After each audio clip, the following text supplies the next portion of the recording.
Hey friends, this is Reverend Jerry, the People's Priest, aka Father Jerry, and today I am coming to you with your Monday Musings.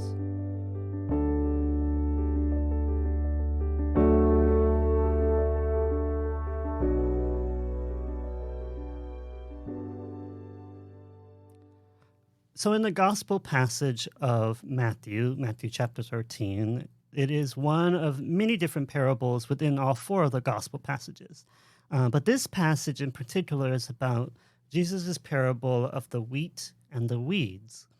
Now, this parable is really interesting because the last part of the parable, scripture scholars say, was a later addition to the gospel. And it's actually the part in the story where Jesus explains to the disciples what each part of the the different symbols mean in the parable, and it's very descriptive and almost like very simplistic in its explanation. Like A means this and B means that. And Jesus doesn't really talk like that in most of the gospel passages. And so that's one of the reasons why they believe that it was a later addition that the author of this book added for clarification purposes. But that's not the point to this story.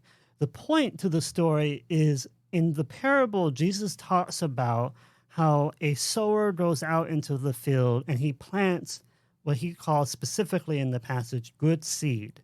So the farmer or the sower knows that this is good quality seed that he is planting into the field.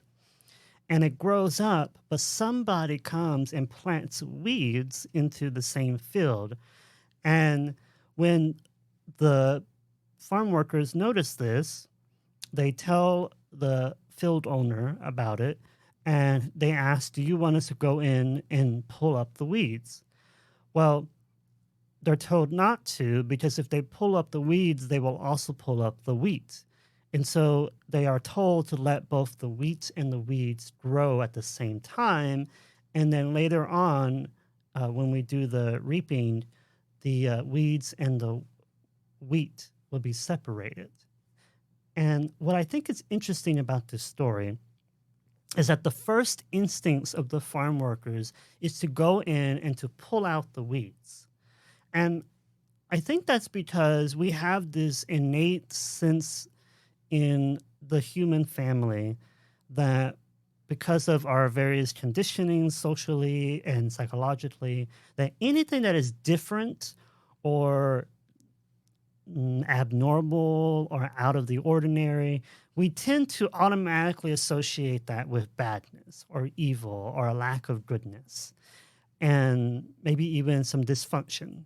But in this story, I think the fact that the sower tells the workers to keep both the weeds and the weeds and the wheat together, to grow together, is a significant life lesson for us. In that all of us simultaneously at the same time have the ability to be the wheat, to be nourishing plants, to be nourishing people in life, but we also have the ability to be people who suck life out of the world around us, who choke life out of the world around us, which is in some respects why weeds are considered bad, because they grow in patterns that are very different than other flowers or wheat or whatever else that is being planted, where some plants grow in a very orderly fashion and weeds tend to grow wherever they land, and they can grow in a variety of climates. And I think that is the key that we need to really hold on to, in that there are some times in your life where you are going to be the wheat, where you are planted into soil, you grow a rich, bountiful harvest, and all life is great. But then there are other times where you are going to be the weeds, where you are planted in an area that maybe you were not expected to be planted in, but you still have the ability to grow. The dandelion is probably the most common weed that most people think about. And the dandelion is so interesting because it can grow even out of concrete. If it lands even with the smallest amount of earth and everywhere else is concrete, it can still grow. It is that persistent. And it's that persistence that is a virtue that we must practice in our life, because at certain points in your life, you are going to be the different person, the one who stands out, the one who everybody considers abnormal.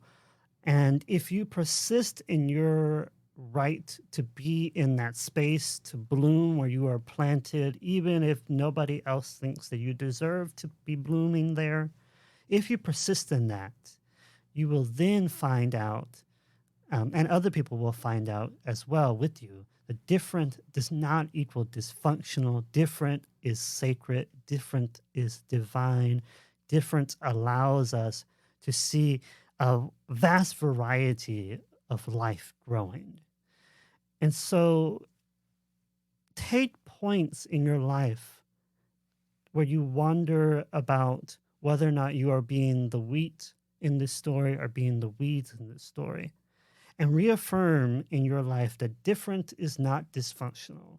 And if you find yourself like the sowers and the farm workers who immediately want to go in and pull out what is different, take a moment to pause and to say, no, let's let the wheat and the weeds grow together and see what comes out of that, because it might be something beautiful.